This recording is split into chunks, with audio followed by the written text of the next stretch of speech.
right. Candidates ready for the fight. Voices loud, they take the stand. Who will lead this promised land? Promise is flying, hearts ignite. Truth and lies will take the mic. The clock is ticking, make your choice. Who you hear, the people's voice. It's in the ballot, it's in your hand. The future's calling, take a stand. One vote, one dream, one destiny. Who will wear the crown in 2025? We'll see. Words are weapons, wielded strong. Debates get heated, right or wrong. They paint the town with visions bold. Who will rise, who will fold? Shadows linger, truth will spin. The battle rages from within. One by one they state their case, but only one can win this race. Who will lead this, win this race? It's in the ballot, it's in your hand. The future's calling, take a stand. One vote, one dream, one destiny. Who will wear the crown in 2025? We'll see. Who, we'll see. Promises flying, hearts ignite. Truth and lies will take a mic. The clock is ticking, make your choice. Will you hear the people's voice? It's in the ballot, it's in your hand. The future's calling, take a stand. One vote, one dream, one destiny. Who will wear the crown in 2025? We'll see. Words are weapons, wielded strong. Debates get heated, right or wrong. They paint the town with visions bold. Who will rise, who will fold? Shadows linger, truth will spin. The battle rages from within. One by one they state their case, but only one can win this race. Who will lead this, win this race? It's in the ballot, it's in your hand. Okay, and welcome to tonight's In the Ballot show for the Bay of Plenty, the Western Bay of Plenty Regional Council constituency for the Bay of Plenty Regional Council. God, that's a tongue twister and a lot of bays in there. We've got Neil Parker, who is joining us, who's the only candidate who has made himself, who has decided to put his feet to the It's in the Ballot fire. How's the good old Bay of Plenty going? Well, it's been a bit of a rubbishy weather day today, to be honest, Sam. So the marketing department for BOP Tourism is probably not best left in my hands today. Oh, fair enough. I didn't have a bad drive when I was driving over the Climbers on the way to the way to Hamilton. It wasn't too bad when I was going down the hill, but maybe I caught a good spell at about midday. Yeah, well, it was actually good then, and then it sort of went a bit downhill later on. Yeah. I mean, It wasn't a bad day, but, in BOP, we expect perfect weather, Sam. This is the Bay of Plenty where it should be perfect at all times. Yeah. Don't put your was it campaign line on it, because you might be asked by Roger Douglas to resign. Yeah, well, that's it too. I don't think he has expertise in meteorology. His expertise more has been the former Minister of Finance, but he has been making the rounds within the last 24 hours. So, yeah. Might have to be careful what you put on the line. Okay, so shall we, and sorry for our audience that we're half an hour late. We had a bit of technical issues trying to connect Neil in Google Chrome, decided to throw all the roadblocks in the way of getting the microphone to work. Is that the best way to describe it? Yeah, or you could just say that Neil's probably only incompetent on his phone. That might be the easier answer. I like the honesty. So one thing, if elected to council, you'll get yourself a nice flash laptop? Well, probably not, to be honest. I think I will actually attend, physically most of the time, and then my standard PC is actually a good bit of gear. So by physically attending, using the good old PC, and now that we've got the phone cooperating a bit better, well, we're probably all right. Oh, that sounds good. Okay, so we will ask 10 box questions and the 3 hard-hitting questions. You'd say that's a good, fair, rough... Yep, you go for your life. Do what you will. That's what I say. Okay, so we'll get the first box number, which is D for Delta. How will you work with tangata whenua and local hapu to ensure Te Tiriti partnership is reflected in decision-making at council? Gosh, that sounds like one of the hard-hitting questions right off the bat. Oh, I haven't even got to that point yet. Exactly. Well, basically, the way I view it is that the job of the regional council and all councils, but certainly the regional council, because it is indeed regional, you've got to represent all ratepayers, which means you've got to listen to everybody that's there And that, of course, includes the tangata whenua and the various hapu. So they, will have their opportunity for input, just as will everybody else, and it will be listened to. Okay, let's get to the next question. We've got B for Bravo. How will you stand up for your community, and if it's for your community interests, if it differs from your own position? Well, at the end of the day, you are there to represent the community. You can give your own view, but it's the community that elects you, so you've got to be representing their views. Okay, so we've got the next one. We've got I for India. How can the council contribute to civil defence and emergency management in our area?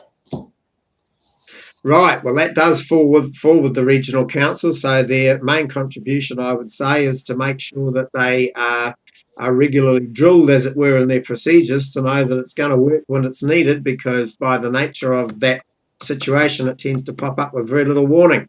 So they just simply, like the Boy Scouts, they've got to be prepared. Oh, yes. Those civil defence emergencies usually come in with very little warning. Yes. Yep. Okay, we got E for the East Coast Main Trunk Line. Many residents feel disconnected from regional council decision making. How will you ensure communities across Katikati, Waiheke Beach, Te Puke and rural areas are generally heard and represented? Right. I think we actually need to be making a lot more use of technology. We've got the ability now to get people put in remotely, email, Zoom, and of course, the various other platforms, such as the one we're using right now. And it just seems to me that we need to make a lot more use of that. I sort of have in mind the idea that I see no reason why the residents and ratepayers couldn't receive a quarterly survey that just said, here's some things we've been thinking about. Give us your opinion. What are the things you're thinking about?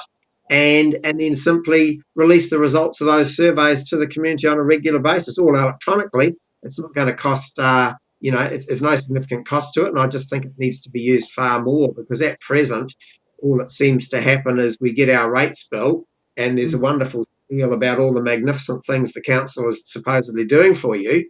But that's not, that's not consultation. That's just telling you, hey, we're wonderful people and this is how we spend your money. I can tell you, Wellington City Council already does it, and they have they don't have a big response rates to them. So is that right? Yeah, so that's something in there. So the ones they send off to the Residents Association. So as part of my role as being I'm the treasurer. I'm not the secretary of the Newtown Residents Association, but the ones that go to the Residents Associations tend to get better results than the ones that actually go direct to the residents. Right.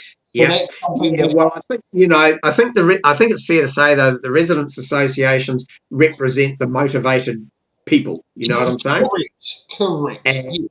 and that's why they're in the residents' association, and so that they're already an audience that is primed to take interest because they've already shown that level of motivation. And I was out last night at the Kaimai ratepayer group talking to them, and that's exactly what I was saying to them. I said, I'm more than happy talking to those groups because you're dealing with a motivated audience that actually is interested and wants to know. Correct, yeah. Okay, so we got the next one. We got X for X-ray. As a councillor, how would you work collaboratively with your fellow councillors to deliver on your promises? Right. Well, the first thing, of course, is to be careful what promises you make. Because at the end of the day, you've always got to remember you're only one voice out of 14 round the table. But what I do, I think most people would accept that I'm pretty plain spoken. They'll have no difficulty knowing the point that I'm trying to get across. And so, providing I've made that point clearly, well, then I'm at least putting it out there. Hey, here's where I'm coming from. And then, of course, I'm hoping that we'd have a robust debate and come to a sensible conclusion. Of course, it's going to go my way, but I will have at least that they won't die wondering what I was saying. They will know. I just hope you don't end up being the person who has a whole heap of TikToks of your opinions done by some young person. Well, it's possible, but blame them and not me, because it won't be me putting them on TikTok, I can tell you. Okay, we've got Z for Zulu.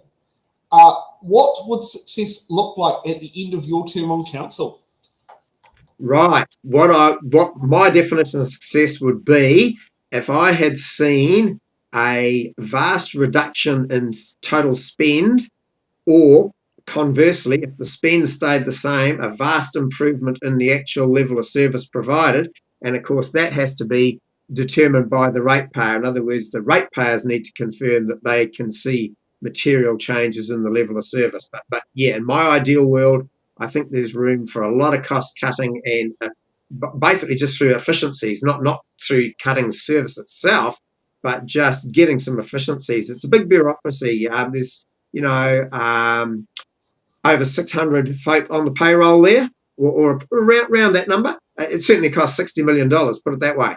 And and our empty yellow buses that love to drive around the city, we burn up a minimum of 50 million on those. So straight away, there's 110 million, which is half the budget already, where I can see that there's got to be huge room for efficiency gains there. So, there's some good news. My idea of success will be.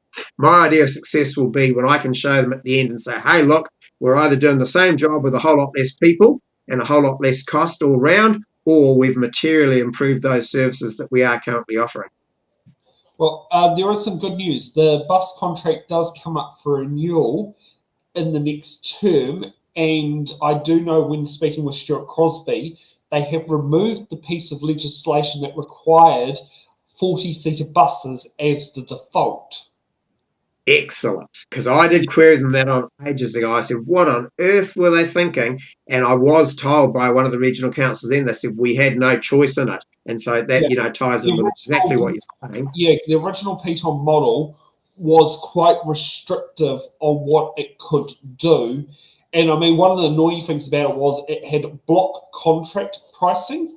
So you had to sell your bus rocks in blocks and all that. Previously, under the old model, you used to be able to have a contract for each bus route, and then they blocked it. I know the Wellington one more than what I know in Bay of Plenty Regional Council, but one of the things that were in there was legislation set a certain bus size was deemed minimum for public transport, which, I mean, if you have a bus in there, you've got to make sure you can fit at least a wheelchair in there. And I've got to say that in the house I'm currently in, because if I don't say that, it's blasphemy, because Tony himself is in one. But it's the other, so that was one of the things there. And I wonder at the time, maybe the standard size was a 40-seater bus. Which certainly it needs looking at, because they're absolutely famous for being empty up here, Yeah, and also, like, the other one is they need to sort out the road users, because currently buses fit into two categories: below 18 tonne, above 18 tonne. So whether you're running a 8-tonne 20-seater bus, or a 55-seater Scania that's just below 18 tonne, you pay the same amount of road users. So we might need to speak to Chris Bishop, the Minister of Transport, to see if there can be some changes made on the amount of road user charges that the buses pay into the land transport budget as well. Yeah.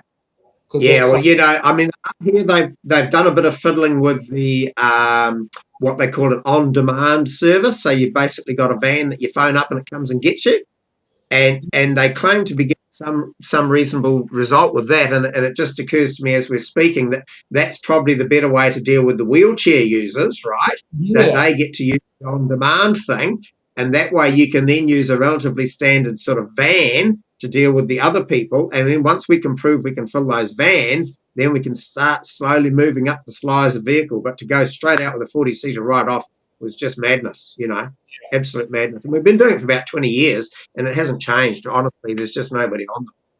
Yeah, well, you can barely get a seat at certain times of days. But and they're running similar. Actually, the bus company that's up in Bay of Plenty is the same bus company that has 30% of Wellington's bus network. Yes, I've seen it firsthand in Wellington, and it actually works fine down there. Public transport in Wellington actually is something that works. I think you've just got that combination of the geography and population density that it does work, and it's working well. But the mistake the good folk in Wellington might make is thinking that that's just going to work just as well throughout the country, and it just doesn't. Which isn't the case at all. But you got a lot of our old buses. So some of the ones that still had a decent shelf life left in their buses got shifted to Tauranga from Wellington. So, right. Yeah, so you may have got the single door diesel and buses. They were, because Wellington banned single door buses, so you had to have dual door buses, which used to be on the eastbourne bus route. But the reason why they were on the eastbourne bus route was because it went down the motorway. And then when the Greater Wellington Regional Council said you have to have two doors for loading, all the single door diesel buses became was it non-compliant for Wellington ones, but so they got all sent to Tauranga because the NZ Bus got the contract for Tauranga. Right. Yeah. Well, the buses themselves, there's nothing wrong with them except they're just too big for our current demand. That's all. Yeah. Oh, well, we'll move on from buses. We got in for November. Yeah. Many residents feel disconnected from council decision makings. How will you work alongside iwi and hapu to ensure Te Tiriti or Waitangi principles are embedded in regional council decisions affecting the Western Bays?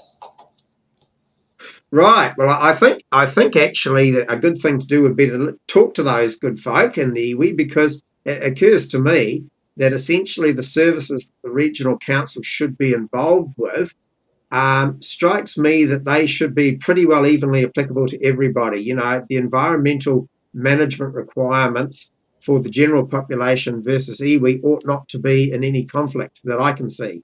So it would be worth just chatting with the iwi folk to see that we are indeed correct in that assumption. But it strikes me that everyone is actually going to be aiming for the same sort of standard of environmental stewardship, which is the prime job of the regional council.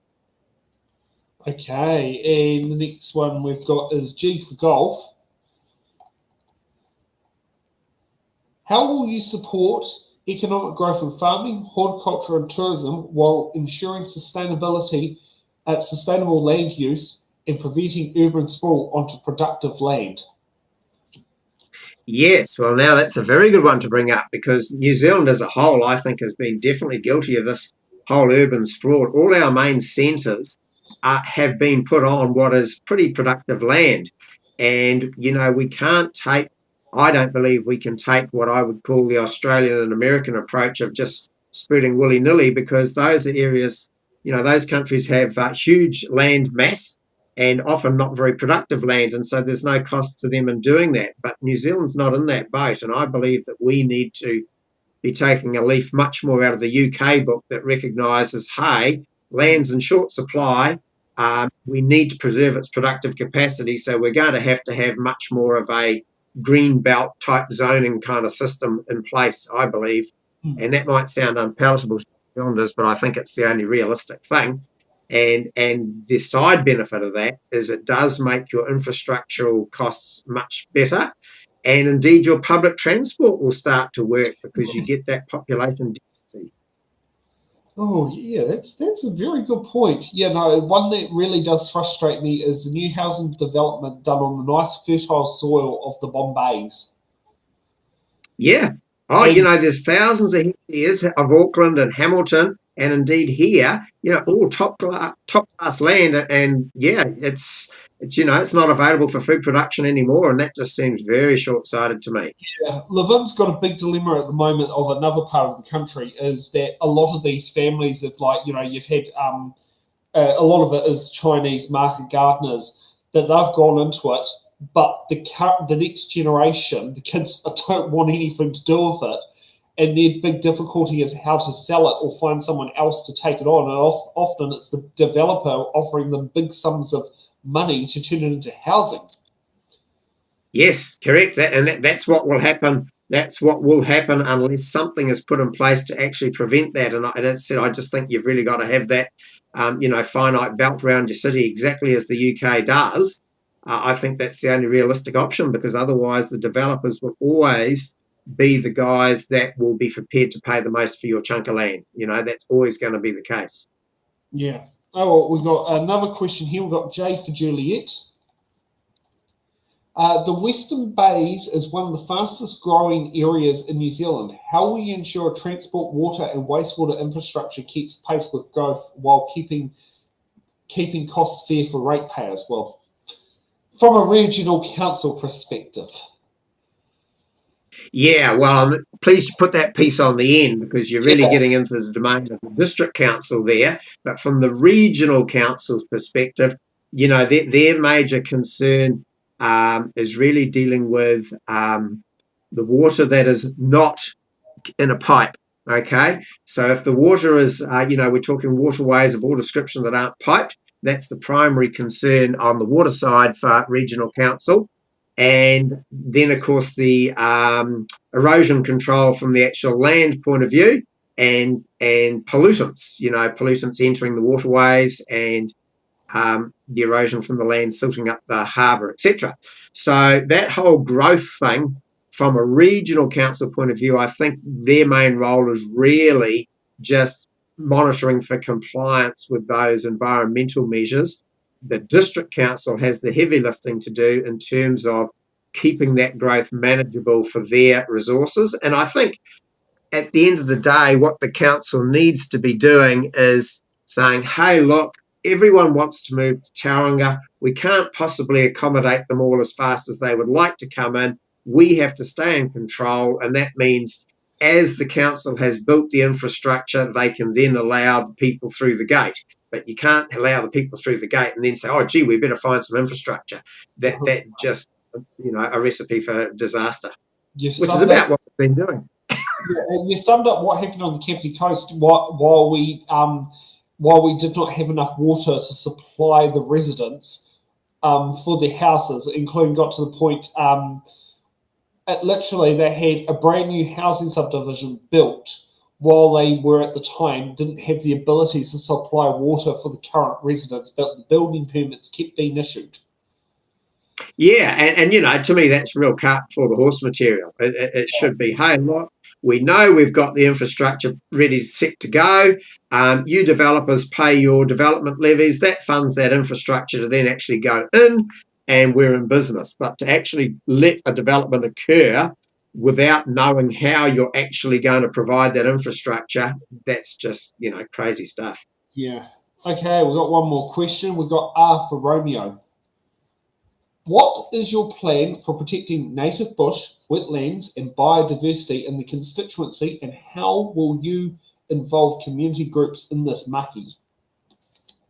Right. Well, up here, I can't speak for the rest of the country, but the community seem to be fairly active on conservation efforts. So up here we have a thing called the Otaniwanuku Kiwi Trust, which I was a volunteer for. And that manages about 1,200 hectares of bushland up here that they're reintroducing kiwi and kakako to.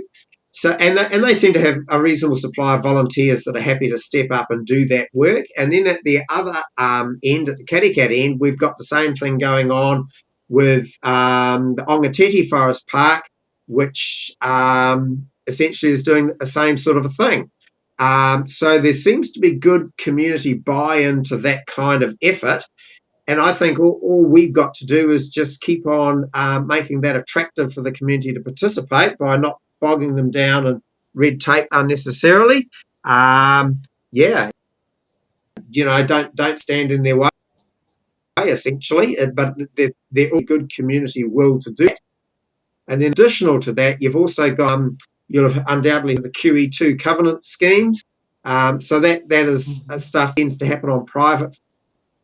And that's been pretty successful throughout the country. And so that makes a contribution as well. So I think between those things, we've actually got that base pretty well covered. Okay, so now let's get for our hard-hitting questions. Looking ahead, what is the single biggest opportunity you see the way that was worded is probably not the best one. What do you see as the biggest opportunity for Bay of Plenty Regional Council, and how will you ensure the district takes advantage of it? It's amazing what happens when you got Western Bay and Bay of Plenty all mixed together, how the words get slightly overlapping each other. Yeah. Well, they're obviously both relevant to both councils, so it's a question that applies to both. But for the regional council, I think their main opportunity is to make sure that they are preserving that productive capacity in the land, as we sort of spoke before, and that's by two ways: by looking after making sure that sound stewardship is is applying on the land that's actually in production, and then B, having a good word in the ear of Western Bay District Council saying, hey guys, we really can't go expanding willy-nilly all over it and killing the goose that lays the golden eggs, because the BOP, as indeed does the rest of New Zealand, relies on its productive land. That's what makes the wheels spin for the economy. So you can't, that's your number one resource that you've really got to be careful with. Yeah. Okay, hard-hitting question number 2. What are the top 3 priorities for the Bay of Plenty Regional Council? Right. Getting back to basics, sticking to their absolute core areas, not getting involved in side issues. And the reason I say that is, once you start getting away from your core, you then, if you get into the side issues, you then start to need more staff, because you're trying to cover too many bases, and you shouldn't have been in those bases in the first place. So that's the first thing. And so what will go hand in hand with that is that will put a lid on the ever expanding staff numbers. As I alluded to before, we've got a huge headcount, and so if we can get those things right, that's going to do wonders for the budget. That's going to really help the budget along a lot. And I just want to make sure that we keep a strong discipline in that regard. The other thing that's really important for the BOP Regional Council is they've got to keep good relationships with the landowners, because the landowners, you've got to get their cooperation if you want to have good environmental outcomes. Yeah. Okay, and probably one of the most important ones for elections this year. What is your position on retaining Western Bay of Plenty's District Council's Whakakaiuru District-wide Māori Ward and the Bay of Plenty Regional Council's Māori Constituency, and why do you hold that position? Right. At first blush, I'd sort of say it's unnecessary, but really, at the end of the day, it's not actually critical, because you've still got one person, one vote, and whether that comes through the Maori ward or whether it's come through the general, it doesn't actually matter. You've still got the one person, one vote, and that's actually the important part. So to me, it's probably blown up to be a bigger issue than what it really is. It's not important in the scheme of things, providing you've got everyone having one person and one vote. Whether it comes through a Maori constituency or the general really doesn't matter too much. Perfect. And would you like to finish off with a closing statement of why you should be receiving one of those ticks this election? Yeah, sure. I think that, the responsibilities of the Regional Council are around land and waterways management, because I've spent my entire life farming the Bay of Plenty, from Te Puna in the west right through to Edgecombe in the east, and around Te Puke, and currently at Oropi. Also, we had land up in the Lower Kaimai at Omanawa. I've just been involved with every land type that's on offer in the Bay of Plenty through my entire life, and I think it puts me in a good position to understand those land and water management issues. And because I've got a few years under the belt, I've also had a lot of time on various committees and boards, some commercial, some community. So I just think the combination of those things means I'm well placed to make a useful contribution in the Regional Council. Okay. Well, thank you for making the fun part of this evening come together. It's been an interesting way of doing it, but we made it work. We did. And sorry that we had technical issues at my end, but we got there in the end. Exactly, yeah, and worked out with as I call it, fantastic candidate, I believe, that the Western Bay of Plenty have to choose from. Thank you kindly, Sam. Yeah. Okay, well, thank you for joining us. And for those who are watching, we'll be back tomorrow with more It's in the Ballot. And Neil, you might want to stay for post-show talks. As always. Right. I thought you were going to invite me for post-show drinks there for a minute. I thought, how are we going to do that over the technology? Eh? We say what we like to drink and we go to our own fridges and grab it. Right, yeah, I think that might be it. Yeah. Okay, well, we'll sit there in the stream, then we'll get on to that. Yeah, exactly. All right. Good as gold.